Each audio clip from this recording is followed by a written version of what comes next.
Hemos llegado a la última parte de este importante evento y a mí, que soy el profesor Flavio Salazar, vicerrector de Investigación y Desarrollo de la Universidad de Chile, me toca entonces presentar a nuestro próximo invitado. For me, it's a great honor to have the opportunity to present the next speaker. Professor Wynne Harlen has held several posts as teacher, teacher educator, and researcher in science education and assessment since graduating from Oxford with a physics degree. She was one of the first evaluators of the new curricula, undertaking a comparative evaluation of the impact of the Newfield Junior Science Project, which principle was that children should have the widest possible range of practical experience rather than just learning facts at second hand, followed by the longer evaluation of the Science 513 project between 1967 to 1973, which overall aim was to help teachers to help children aged between 5 and 13 years to learn science. She was then director of Progress in Learning Science between 1973 and 1977, and Deputy Director of the Assessment of Performance Unit, Science Project, between 1977 to 1984. For the next 5 years, she was Sidney Jones Professor of Science Education and Head of the Education Department at the University of Liverpool, before moving to Scotland to become Director of the Scottish Council for Research in Education between 1990 to 1999. She now works as a consultant from her home in Scotland. She was chair of the Science Expert Group for the OECD PISA project during its first 6 years, 1999 to 2003. She has undertaken consultancy in assessment in many different countries, and she is the author of several books, chapters, and published papers in assessment and evaluation, as well as science education. She served as a member of the Global Council of the IEP Science Education Program for its inception for the maximum period of 6 years, and is now a member of its International Advisory Board. She has been a lifelong and now honorary member of the United Kingdom Association for Science Education, edited Primary Science Review 1999 to 2004, and was its president in 2009. She was awarded the Order of the British Empire by the Queen by the Queen for service to education in 1991, and was given a special award for distinguished service to science education by ASE in 2001.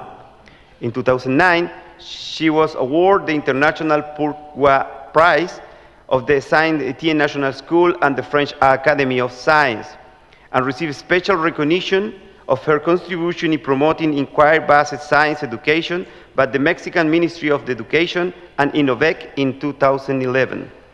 She's the author or co-author of over 40 books and over 200 papers on science education. So it's a pleasure to me to give get the opportunity to listen to you, so please be our guest. Thank you.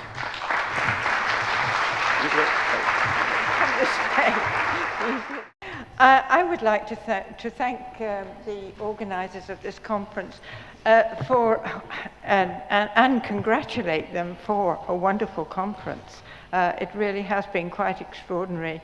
And so thank you for inviting me. I'm not sure I'm so grateful to have been given this slot, the very last in the conference. It's what we call the graveyard slot, where people are either dead, or tired. And it also means that a lot of what I want to say has been said, which is fine, because I can go quite quickly over those bits, because I do have some new ideas to put to you. But at the beginning, when I was preparing this, it seemed to me that it was important to mention that the overall objective of the conference was achieving a higher degree of science literacy in all countries. And this seemed to me to mean for everyone, all students, having a general grasp of fundamental ideas of science, appreciation of the strengths and limitations of science, and ability to make decisions, and again I'm quoting from the objectives of the conference, to make decisions about problems relating to climate change and deterioration of the environment, amongst other issues. But that's the important thing. We're not just talking about future scientists and giving countries more technicians, although they need that, and it will come through the kind of education that we're talking about. But we're wanting this kind of scientific literacy for all students in all countries, and I think that's really important. The question is, how do we do this? Now, you've heard from my introduction that I've been involved in some of this attempt. We may not have called it the same, but the attempt to improve science education right since the 1960s and 70s, when the first wave of curriculum projects was started. And there was great enthusiasm for that. And the first attempts were in producing new materials. A lot of enthusiasm went into that. New ideas came up. A lot more practical activities were brought, and so on. But it didn't last because it was soon realized that materials alone are not going to answer the question of how do you do it. And again, I can go quickly over this because this conference has dealt with it in detail to show that it isn't just materials, and there needs this systemic approach that has got to include at least these things: curriculum reform, teacher professional development, resources and equipment, administrative support, and most of all, community involvement. Those sort of things have been said several times. But they have been covered quite well. I'm going to focus on the last of these because I don't think we have said so much about assessment and its role in improving science education. So that's my main purpose here. We've heard these from the range of projects that are now being developed. We heard that those things in the laser project that we were told about, it's there in Fibonacci, it's there in the pillars that were established by, if you like, the grandparent of all the recent projects, Lamat. So there's no need to go over exactly what that. So I'm going to turn to assessment. Now, there are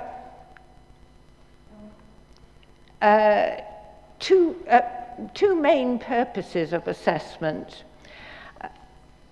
Formative assessment to help learning, and summative assessment to summarize what has been learned and report it and record it at a certain times.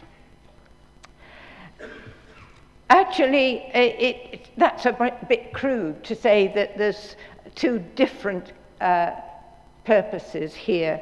They do overlap, but I don't want to make things too complicated in relation to this. So let's just deal with the formative and the summative. Now, formative is described as to help learning, and therefore, to some extent, because of that, it's seen as the good guy, you know, in terms of the assessment field, whereas the summative is the bad guy, because it's not helping learning, if you like. But there are a lot of differences between this, and one of them is that summative assessment is generally required. I should say, always required. You know, it's part of teachers' commitment. It's usually part of the regulations, actually, of a school, that in fact there is some summative record. Teachers are required to report to parents. They're required to keep records during during the year, so that the school has a record of what's been achieved and can review this as part of its own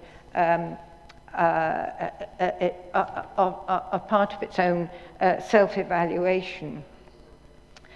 Now, both are needed, but as I just said, only summative is statutory, and the other thing that makes summative the bad guy of assessment is that some of its uses, the uses to which summative assessment is put, do tend to lead to the neglect of formative.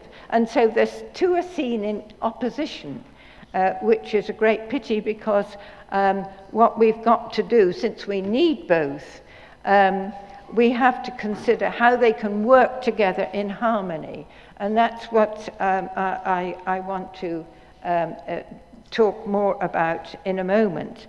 But first of all, let me talk about formative assessment, because it's one of those features of pedagogy, and it is a pedagogical feature, that people tend to think that they are doing when in fact the meaning, it doesn't quite come out in the practice.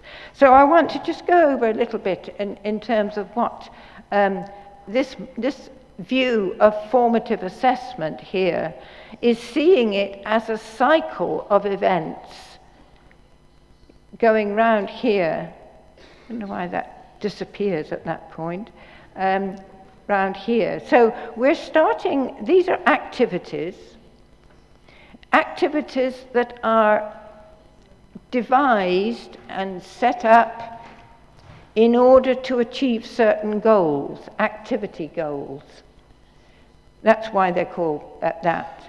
So let's start with activity A, and let me just explain what this diagram is. What it's saying is that whilst that activity is ongoing, there is collection of information, of evidence, evidence about the ideas, the skills, the competencies that the students already have and have brought to this situation.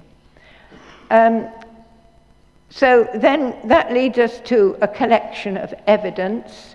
The next stage is that evidence is interpreted in terms of how well the particular students are actually achieving those goals. If they've already achieved those goals, then the next steps will be different. But whatever it is, it's that information that's going to lead the teacher to decide how to help the students in their progress. And then the next stage on is taking the action that is needed in order to help learning. So that's how it helps learning, because it starts and goes round and round, and that circle going round a cycle could happen quickly, very quickly within one lesson, or it may take several lessons because the activity is extended. But the important thing here is that that there is some action taken on the basis of the initial collection of evidence.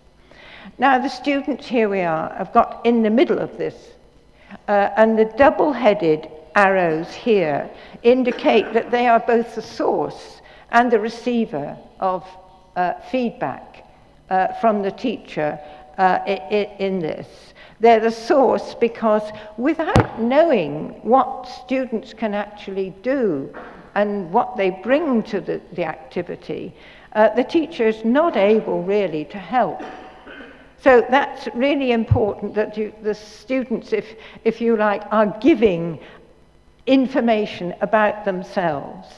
And they're receiving feedback from the teacher because the teacher is all the time helping them to see where they are, and part of that is sharing those goals with the students so the students know what they are, why they know the purpose of their activity, and they're not doing it just because they've been told to do it, but they know because they're going to learn certain things from it, and the kind of feedback that the teacher will be giving is the kind that helps them know how to improve their work, how to take their next steps.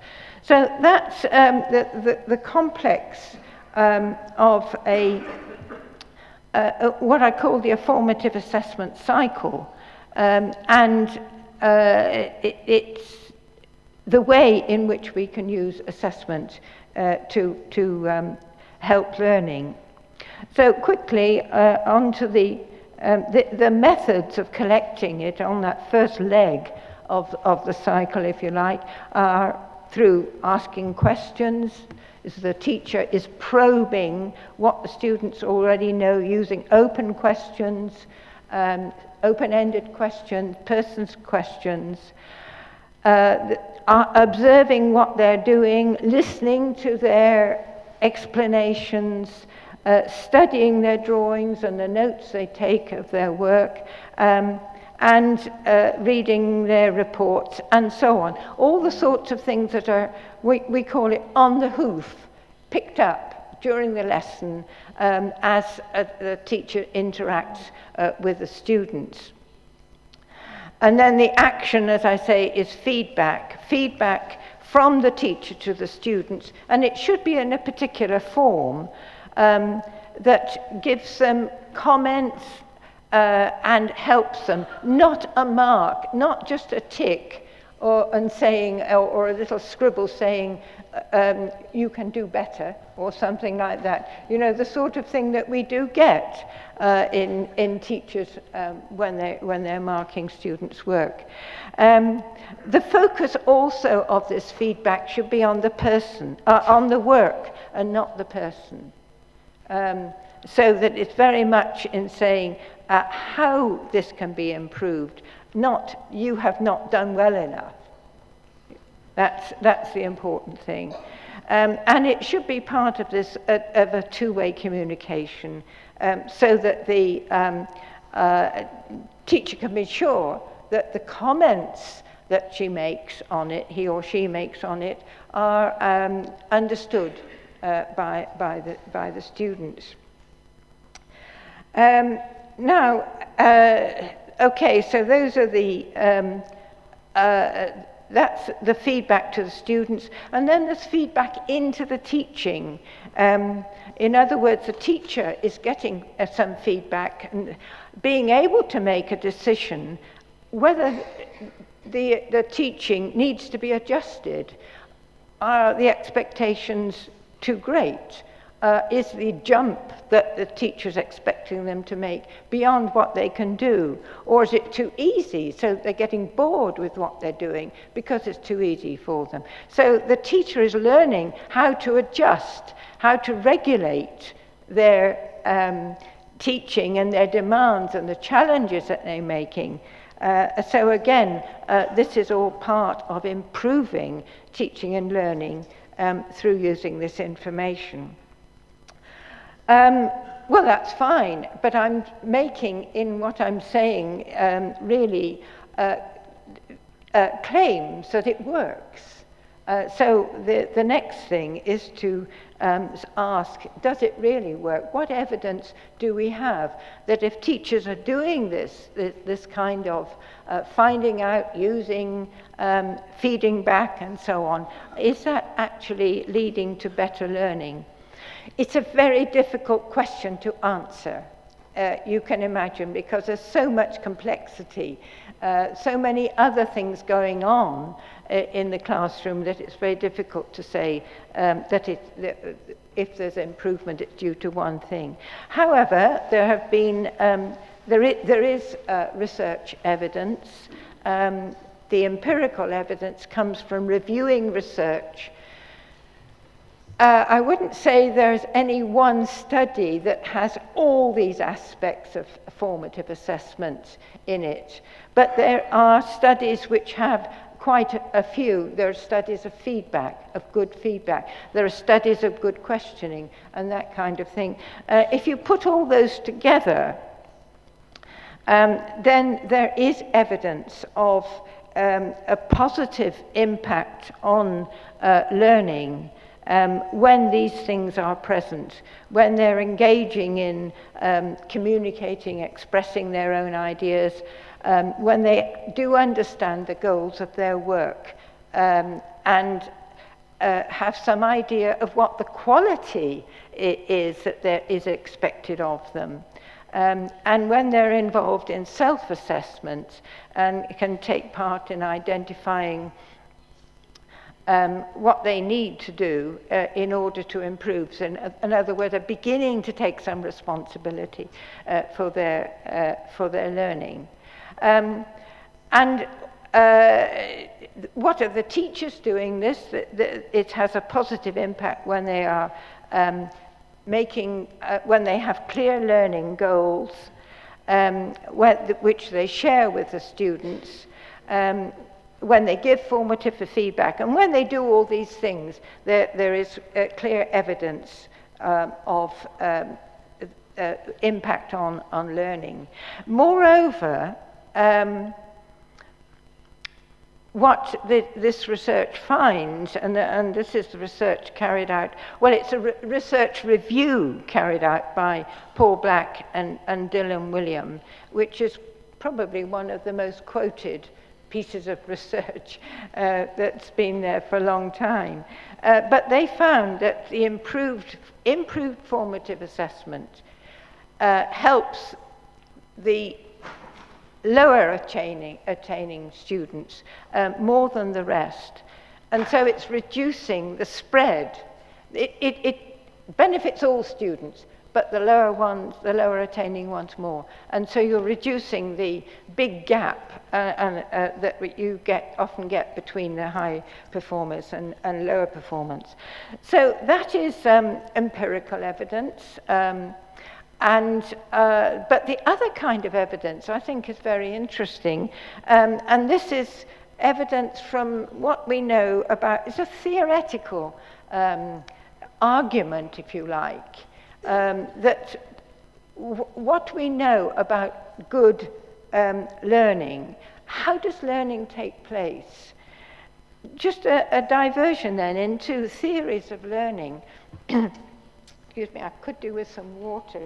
Can I take some from his? It's all right, this isn't flower water or anything, is it? Okay, that'll do. Thank you. It just looks like a vase that you'd have some flowers in, that's all.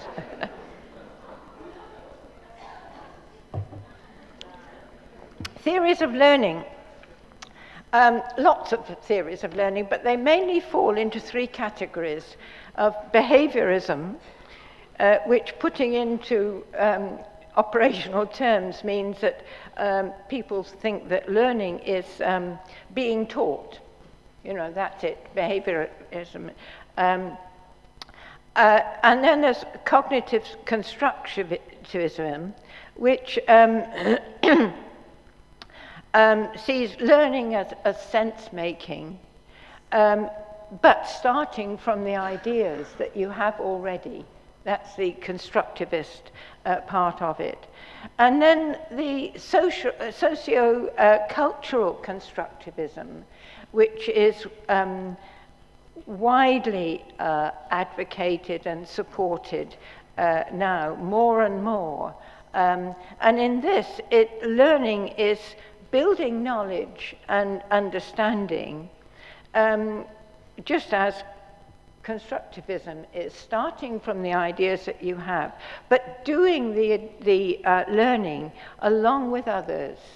That's where the social part comes in. And that's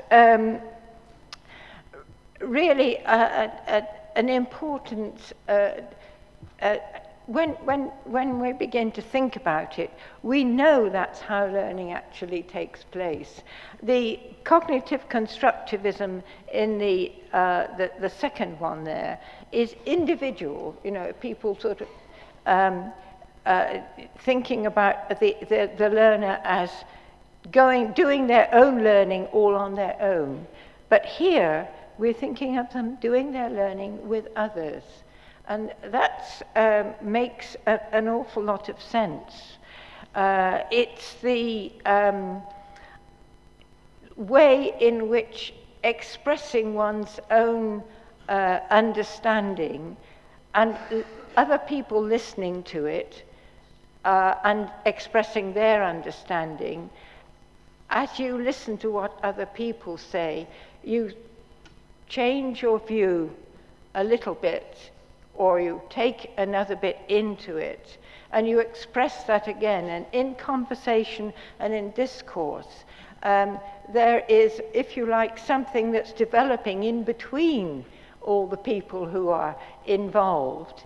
And there's a kind of shared understanding and learning that develops. And in this process, language obviously plays an important part because you have to be communicating. Also, things take place, artifacts, concrete things also play a part because they're part of your understanding of what's going on. So this is it's a nice way. I mean, it's true when you think about it. Although I'm talking as if you can only learn this way if you have other people, and of course that's mainly what happens in the classroom. But I think you can still learn this way if you are interacting with people who have written something. I don't know about you, but when I read a academic article, a journal article or something like that, I read it because I'm interested in it, and it changes my view. It expands my understanding a bit. And I think reading, you interact with the author in that way. Well, why I brought this up was because if you're convinced that this is a good way of learning, and there's lots of evidence that is the case, what does it mean in practice? The implications of using of trying to understand this way, this view of learning, implications of it are that what will students be doing if they're learning in this way? Well, they'll be working in groups. They'll be exploring and manipulating physical materials. They'll be building on their prior experiences. They'll be raising questions, communicating their ideas, listening, reasoning, arguing from evidence, and so on. You've seen that list before, often, and we call that inquiry-based learning. And so what I find intriguing is, and I don't know whether I've been able to communicate it to you as much as I would like, but if you start from a good way of learning, you end up with inquiry. In other words, we have a real good argument for working through inquiry. It isn't just that it's it's a fad or something, but it really is consistent with establishing good learning. And then if you think about what, so in other words, in science education, what we recognize as IBSE is good learning. Now, if you look at it from the point of view of the teacher, what will the teacher be doing? Well, they'll be asking the questions so that they can get the ideas from the students. They'll be encouraging collaboration and group work, arranging the class in a certain way. They'll be providing clear goals, and they'll be helping students to assess their own progress, giving time for reflecting on learning. And that seems to me, that's the spelling out formative assessment.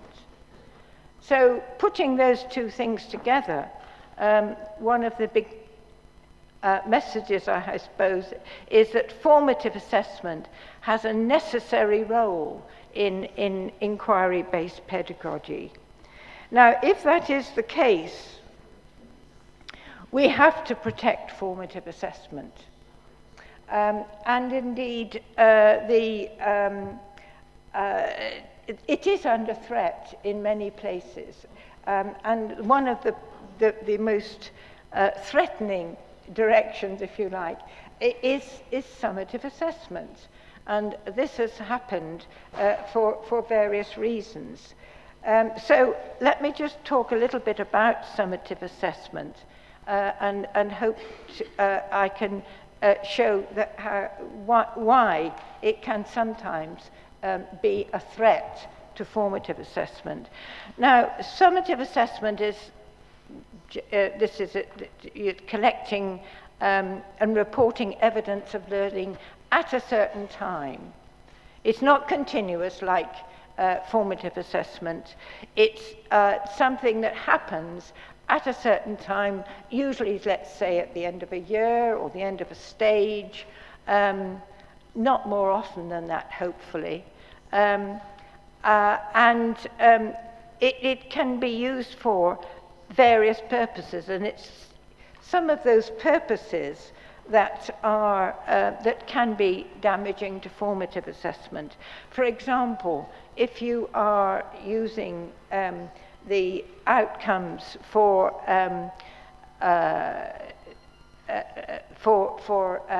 evaluating teachers or schools, then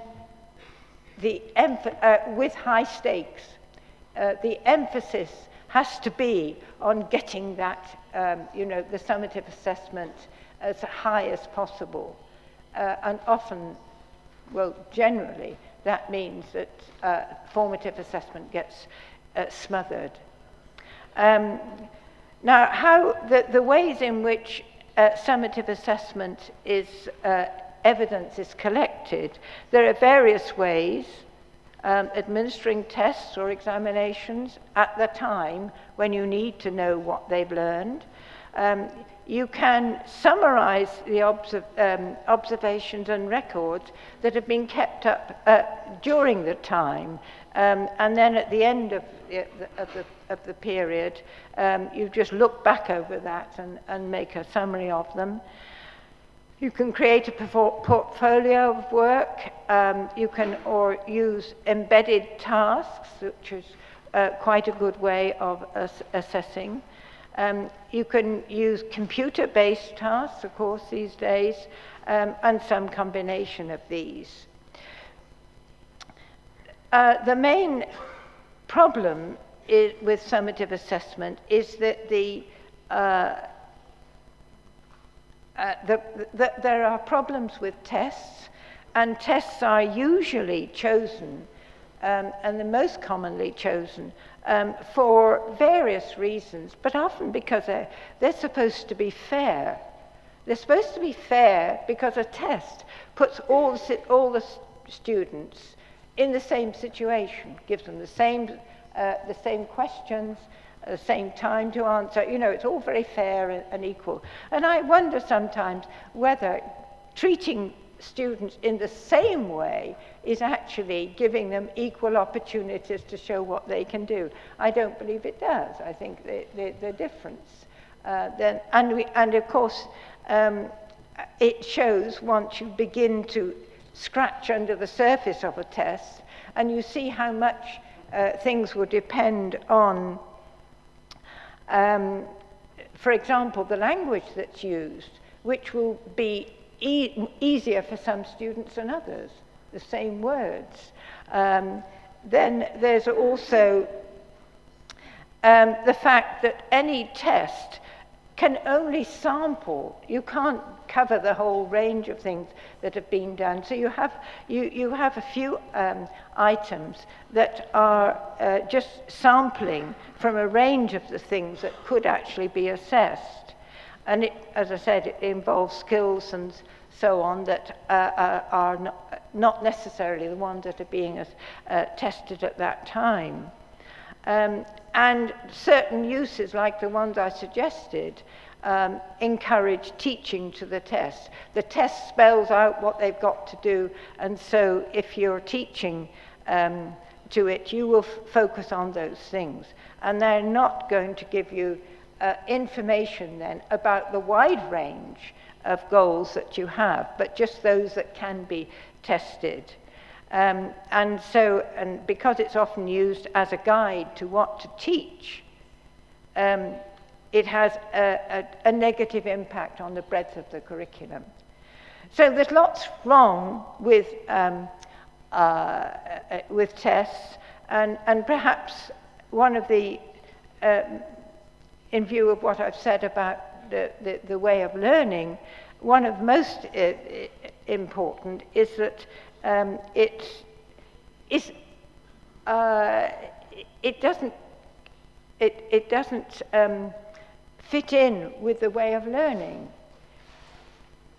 You could, I mean, ask the question, if we tend to test them like this, individually,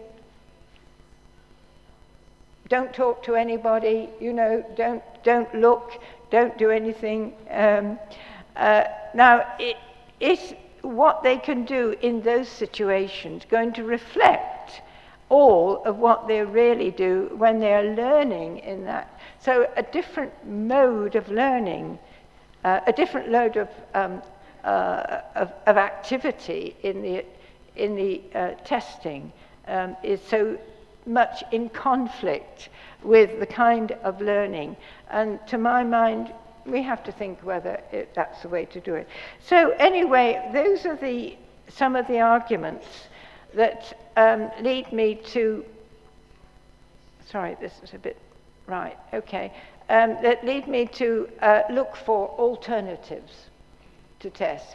Can we have a summative assessment that is fair to the students, gives you what you want, but doesn't it conflict with formative assessment? Now, just for what we need for any assessment really is a good evidence, criteria against which we are going to assess that, and a way of reporting. Now, let's think about the evidence first of all. Valid assessment, for valid assessment evidence, the students have got to be doing what you want to find out about. If you want to find out about whether they have certain competencies, certain skills, then you assess them when they're using those skills, not just asking whether they know about them, but whether they are actually using them, and whether they're showing in what they do the competencies that you want, and even the values and things like that. If you want to assess their ideas, their knowledge, their understanding, you have to get them to use that, and so what what we can say is that when they're doing their learning of these things, that are situations which are equally opportunities to assess. In other words, you don't have to give a special situation. You don't have to make up a test item to see if they can, if they have a certain understanding, or they can use a certain kind of skill, because if you are teaching that, that is itself evidence of those things. And so that's what I think that we can look at it in that way.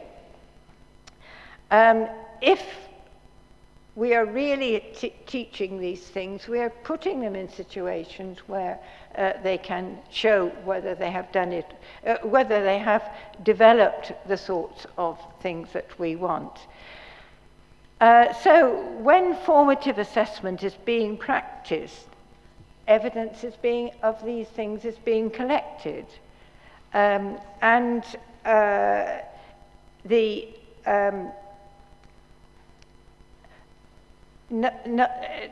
that if you're teaching to the full range of goals that you're trying to assess, that you're trying to develop in the students, then those situations are equally giving you evidence of their achievements. So the evidence that you are using, the teacher has the evidence already. We don't have to have new situations. That's the point. So where do we get this evidence, and how do we relate it to formative assessment? Let's go back to this, the cycle, but this time I'm seeing another leg to it here that leads off to judgments. Actually, I can't read it terribly well from here. It's collecting, is accumulating evidence along here from that evidence point there. And I'm making a point here about using evidence, not using judgments. Because in formative assessment, the judgment about what a particular student needs to help them achieve the goals may be different for different students, because the teacher will take into account the particular characteristics, the particular background of that child, when it comes to making this judgment here, it will be not just strictly in relation to the goals, it will be in relation to the individual and what we call ipsative criteria, as well as the criterion reference. So you don't want to take that, because for summative assessment, you have to be judging all the students by exactly the same criteria. You don't want that mixture of criterion and ipsative referencing. But so we take it from there, and it accumulates. We accumulate it over time, and then judge it against the goals that you have at the end of that period of time. I think it helps if I go on to the next slide, there we are. Now I'm going to suggest that this is an activity in which formative assessment is used to work towards the activity goals, which we've seen before. And by the way, those activity goals, of course, are all contributing to what I call medium-term goals, and that are the ones that you want them to achieve at the end of the year. These are often the goals that are stated in a national curriculum or curriculum framework document. Now, so that's the formative a bit that we've seen already, just linking, recognizing that those activity goals are all selected so that they are going to contribute to the bigger goals at the end of that period. Now, at the same time, what we're saying now is that this activity is providing information that can be brought together, and that information can be judged against the medium-term goals, and that gives us a summative assessment at the end of the period of time. And then that is summative reporting at the end of that. So that's, that, if you like, is one activity. Imagine that stacked up over, let's say, a year, lots of different sorts of activities relating to the goals, these goals gradually get bigger as we go on. Now, what I'm suggesting is that evidence is gradually brought together. Now, if you say to a teacher, oh, we want you to collect evidence for every student across a whole year, they say, wow, can't possibly do that. And perfectly true, you can't. So this is why I'm going to talk about the latest and best evidence. Because obviously during the year, that progress, there will be progress in the learning. And what a student can do 6 months in will be better than they could do at the beginning of the period. And so you just throw away that. You keep replacing evidence from earlier times with something that is best later and is better evidence. And now, if the students are involved in that process, they begin to understand what is quality, what they're working towards in terms of the goals. So it's an important part of this approach to summative assessment that involves the students in it. So, sorry, that's really where I should be aiming it, isn't it? Yes. This evidence can be collected in a portfolio or these days on a computer file, which is probably the easiest way to do it, over a period of time, and it's ready for reporting. Earlier pieces replaced by later ones.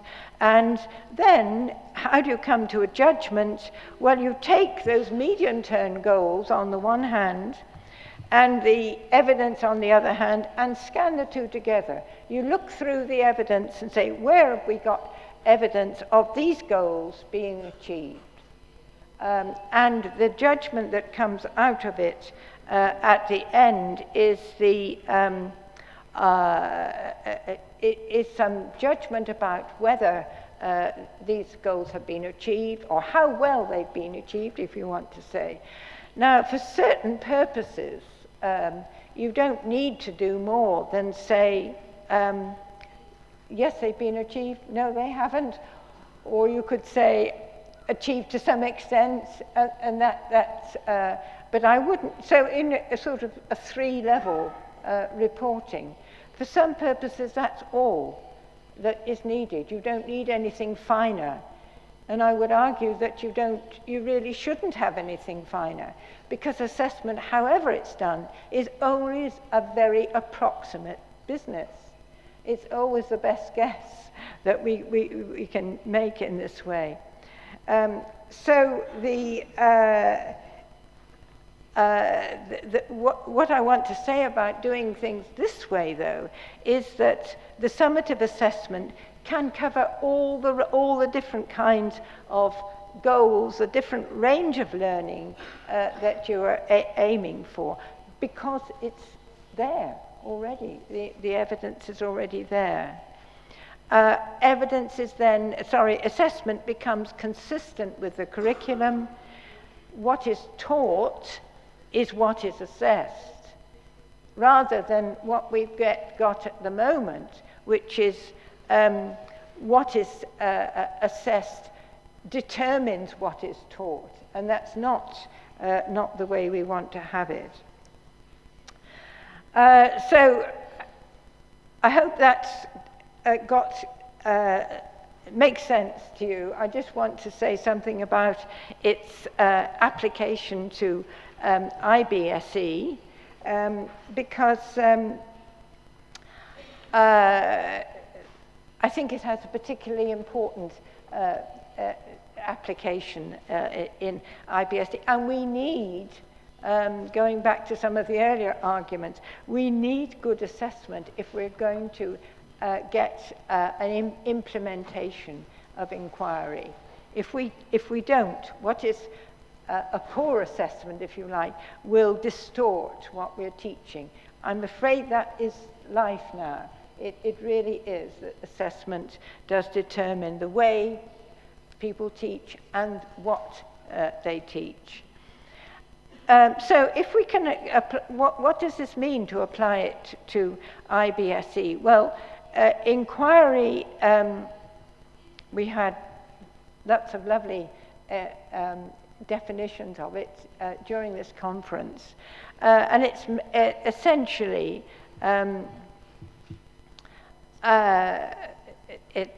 it's essentially a matter of developing understanding and at the same time developing the capabilities, the competencies of or practices, as they are called in the United States framework, that are important in carrying out scientific activity.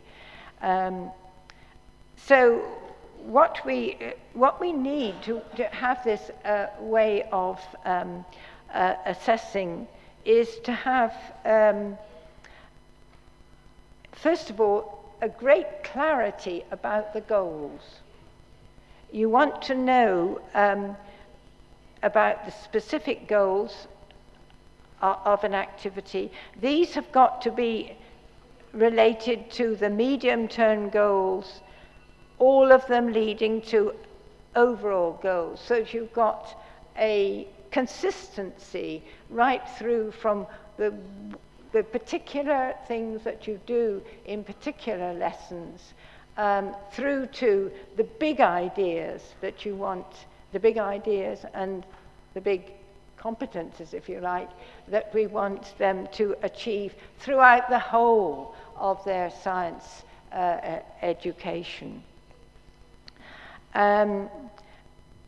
Now, for the concepts and ideas, I would mention again something that's been mentioned several times during this conference, which is the big ideas, and I've been quite delighted to see people using these. I haven't got a copy of the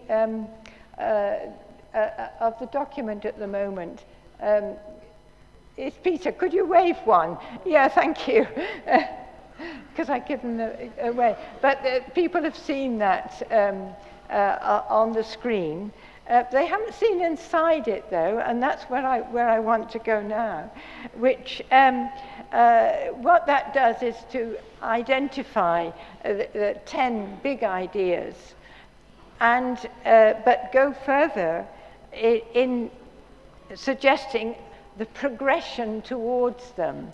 And this progression is set out in several pages, one for each of the big ideas, that looks like this. Now, obviously, you can't read it, and don't expect you to, but I want you to see what it consists of here. First of all, there's the big idea there, which is just expanded into a short paragraph. And then throughout from here is a development, and there's a sideline here with rough ages on it going down here. So as we go down, what this big idea means in terms of progressive understanding is spelled out in terms, I would like to think of it as a story of what it means. For example, that organisms are, I can't read it from here, I really must get some new glasses. Organisms are organized on a cellular basis and have a finite life. Now, that is something that goes right through this from the earliest years, where you're just beginning with the youngest children to get some idea of what is the range of organisms that we have, and they're just collecting and observing and grouping and things like that, down to the more sophisticated things that they would be doing in the microbiology lab. So what this means in terms of the assessment is that somewhere, say you're dealing with 11-year-olds at the end of the primary area, and they have gone through this, then round about here, for this particular big idea, you will find the medium-term goals, and then your activity goals are going to work to be devised in order to achieve those goals, and then overall, over the years, you are able to achieve that overall goal.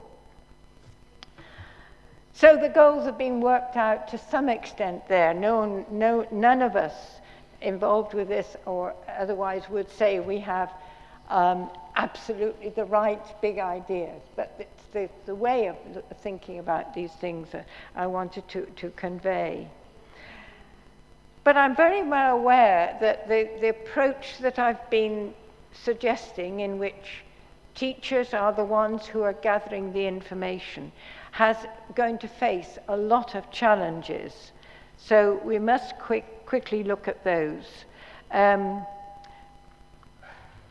For a start, it's not going to work if the teachers actually are not providing activities that enable these goals to be achieved.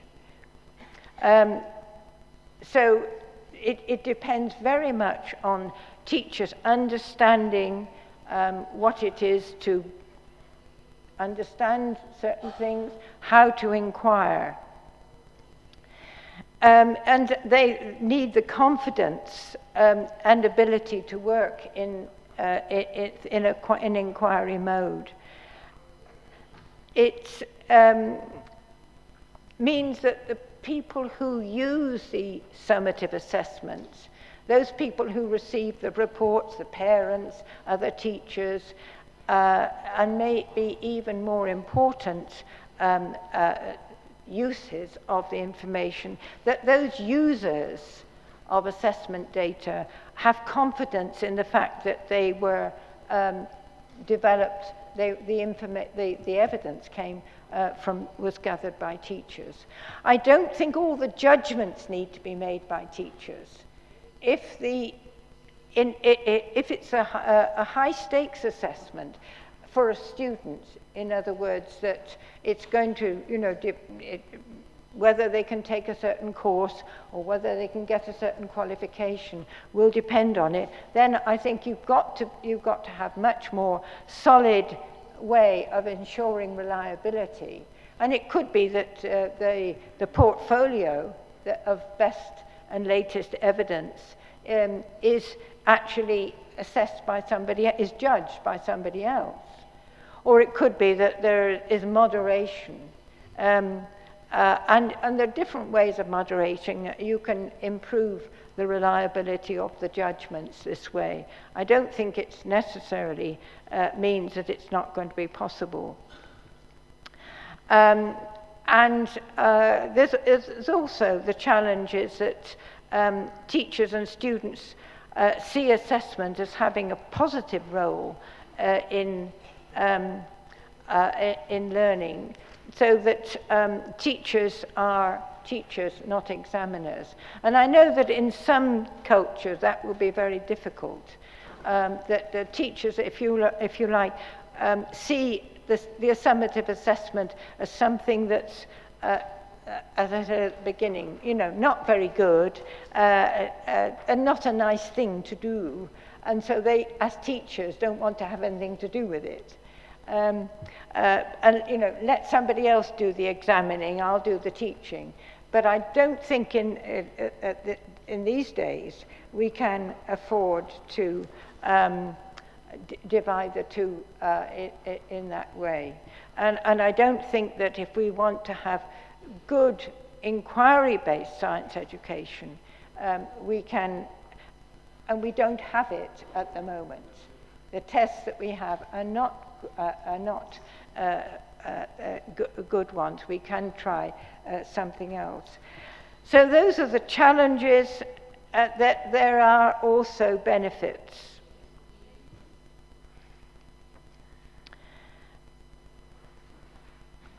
I hope I've convinced you that the practice of formative assessment is the basis for getting this evidence that we need for summative assessment. And therefore, the practice of assessment in this way is encouraging and is even requiring formative assessment. And formative assessment, you remember, is key to inquiry. So it requires a clear identification of goals of all kinds. That I don't see any reason why we should, if we want to go beyond assessing IBSE, that we should not include other things like values and attitudes, commitment, perseverance, and those sorts of things, providing we can define them in well enough to see them as worthwhile goals, we can assess the progress towards them. I believe this helps students to reflect on their learning because they take part in it and they can take some responsibility. And it gives both formative and summative assessment a positive role in learning. And that's what I was setting out to do in this discussion. So, thank you for your attention.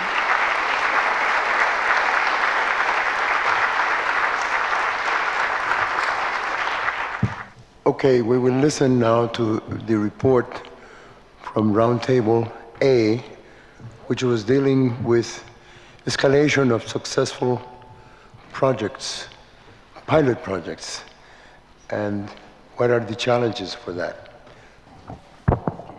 Hello, my name is Amy D'Amico. I'm from the Smithsonian Science Education Center, and I chaired the roundtable group on scaling up projects.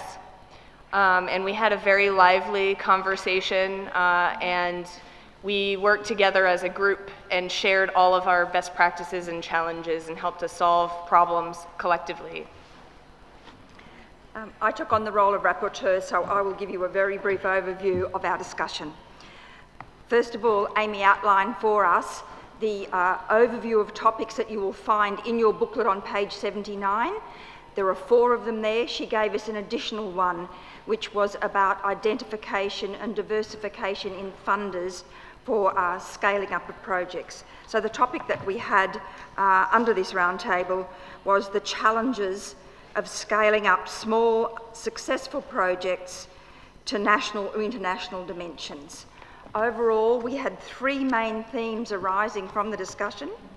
The first was that we need to collaborate at multiple levels and across all categories, and this includes from funders to our colleagues to communities and across countries. The second theme was that we need to build personal relationships, and there were multiple examples of that, such as collaborating with ranges of stakeholders and organisations, and this is always important to maximise impact, and that the efficiencies of scale and therefore of the funds needed may be possible if we have collaborative development of initiatives, especially if we have multiple groups implementing similar initiatives. The third theme was that we need to leverage expertise from multiple sources, and this can be from universities, from scientists, from various programs. Finally, I'll give you a quote that came right near the end of our discussion that sent a murmur around the room, that the strongest magnet for having stakeholders in projects was to take them to see students, and whether it be teenagers or children, actually implementing these programs. And as we saw in the Smithsonian video, to hear the children themselves speak about what they've learned. And when people can see the faces of the children, the learners, and the impact that these programs have, they can't help but be moved about the actions that we're taking. Thank you.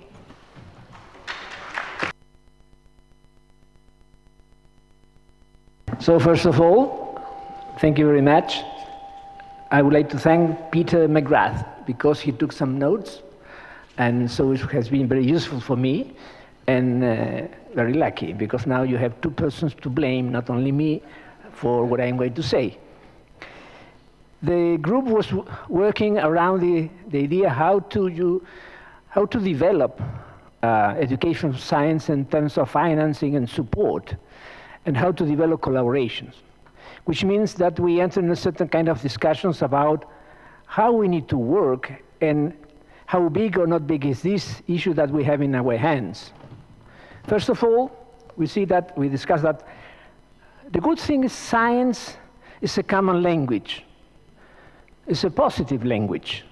And in a world where there are contradictions and a lot of problems, lack of trust, science is, the evidence-based science is a kind of platform where we can work.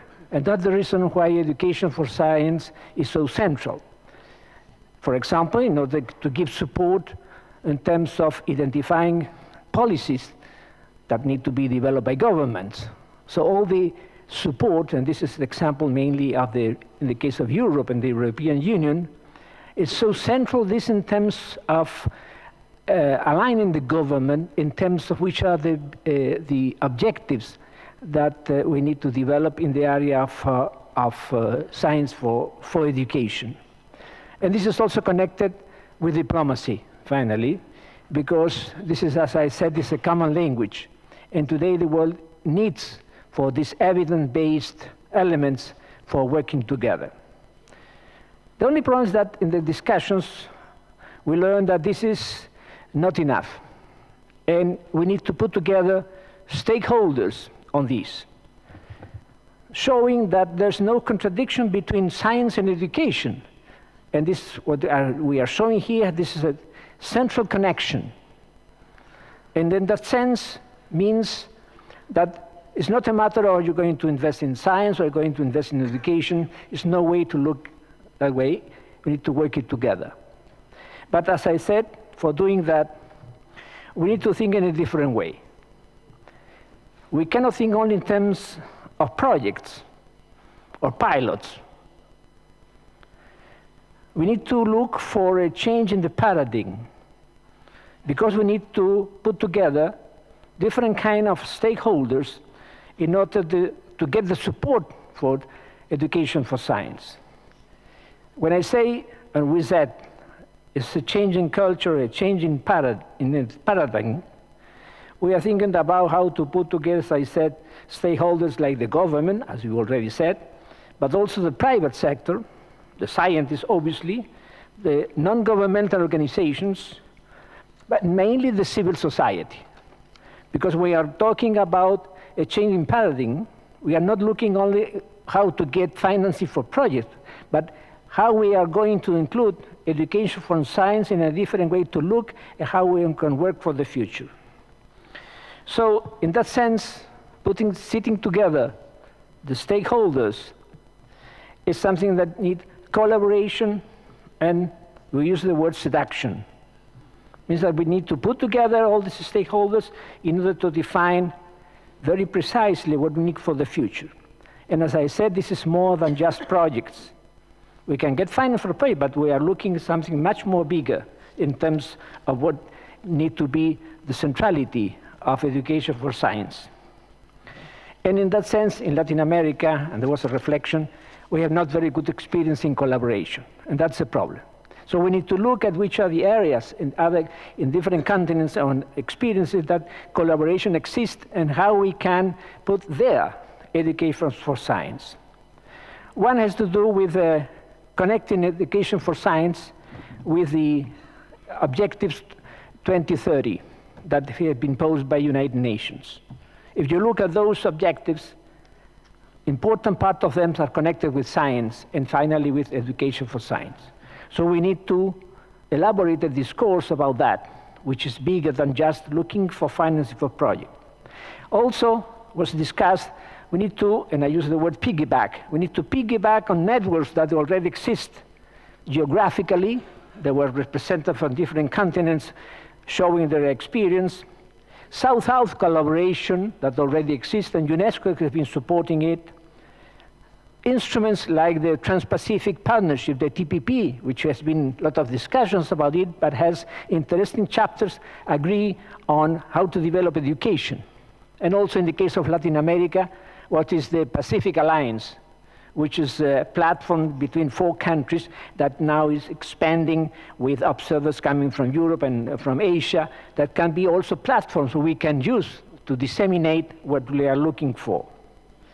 So in that sense, what we need is a discourse which is much more stronger, and means that we need to move from projects to develop public policies, and finally a different culture where science is in the center.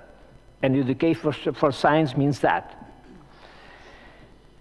And we need to develop that more strong discourse, we need to make other questions. Those questions like, for example, some of the participants said, what happens if we have no science education for science?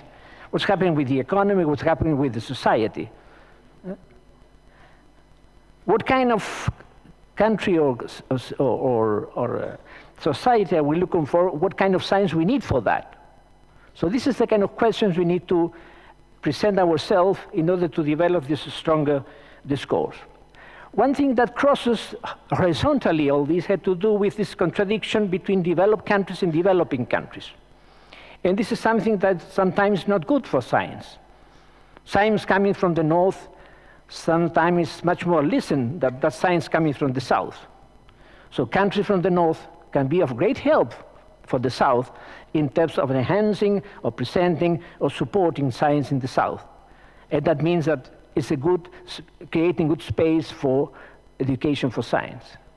So here are responsibilities that can be shared, and at the same time networks can be developed. Finally, there's urgency. We talk about speed. The Korean representative in our group referred to the experience in Korea. They move really fast in less than 20 years, and education was in the center.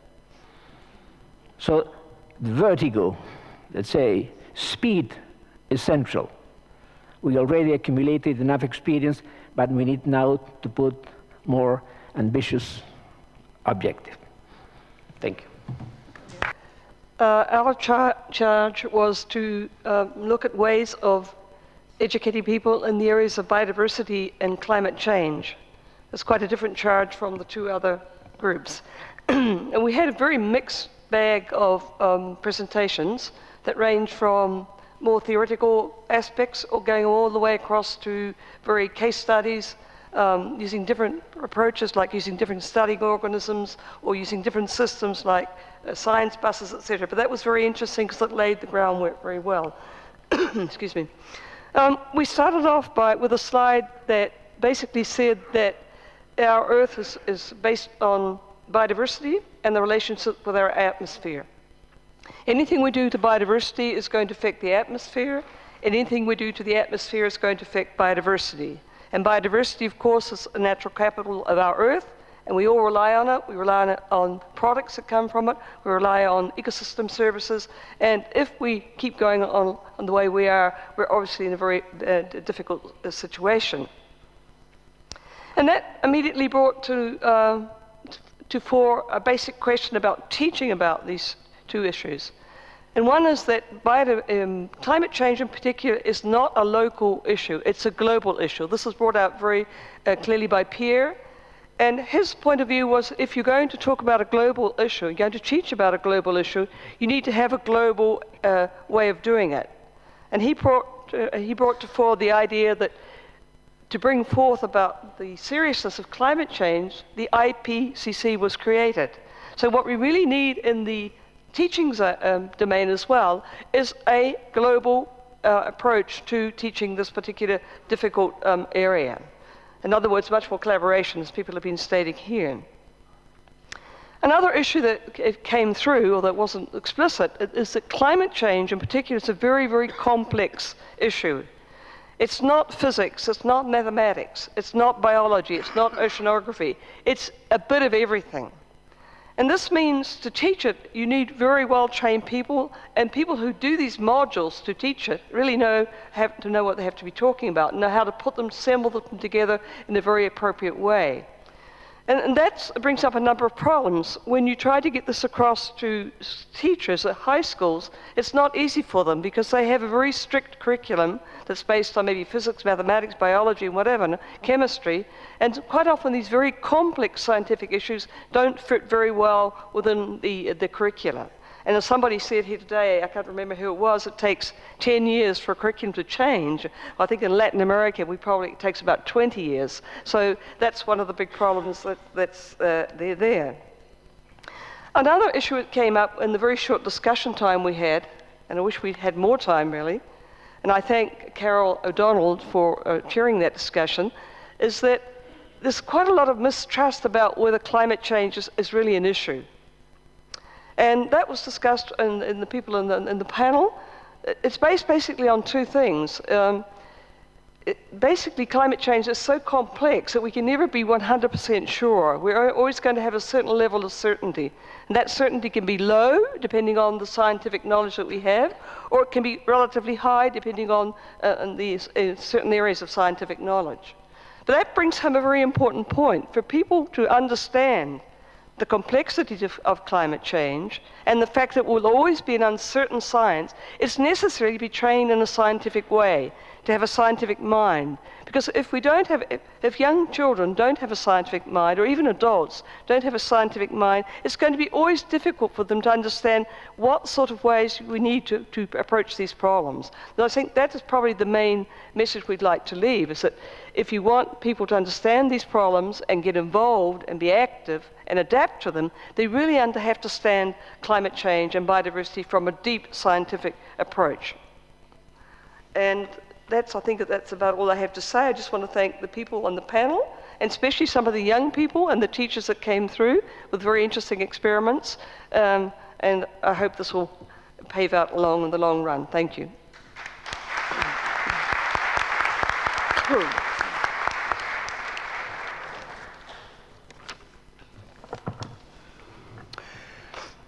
Yesterday morning, and it seems now like a year ago,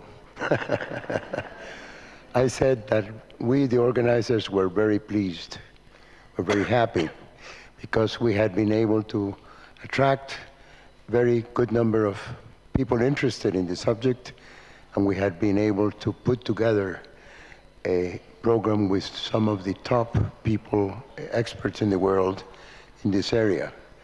And we're finishing very, very happy, because these last 2 days have really given us a rich environment and also a very rich nutrition of ideas, of suggestions, of examples of great dedication and of great perseverance in doing things under difficult circumstances. So one of the things that we did today was visit the schools. And that is always great. It really, it gives you again the idea that what we are all working for is very much worthwhile. Somebody was mentioning the brightness of their eyes when they discover something new, when they understand something. It's a wonderful, wonderful feeling on the observer, not only on them. So we had that opportunity also today, even a short time, but we're very pleased. We're going to ask the drafters of those conclusions to send us a draft, and we will put it together and send it to all of you. And we'll also, I've seen that several of you have put your slides on the web, on the Laboratorios Portátil web page, and we will put all the ones that are coming, and we will probably have a collection of them on a CD. And in addition to that, as you would have seen, a video conference, the video of this conference in the 2 languages was taken, so we will have that conference for future reference of what was said and discussed here.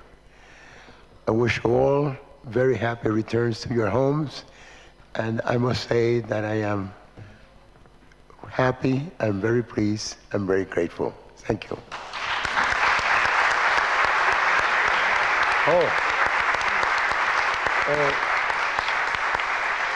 ¿Tienen que firmar el MOU? El MOU. Yes, I am sorry.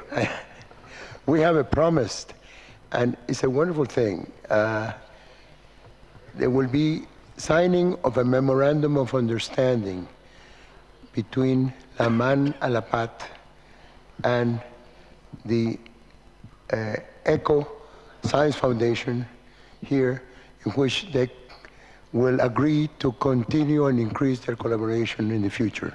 So that's a very concrete thing that involves 2 very important programs, and we will have that. You have a copy, and you will come and sign that.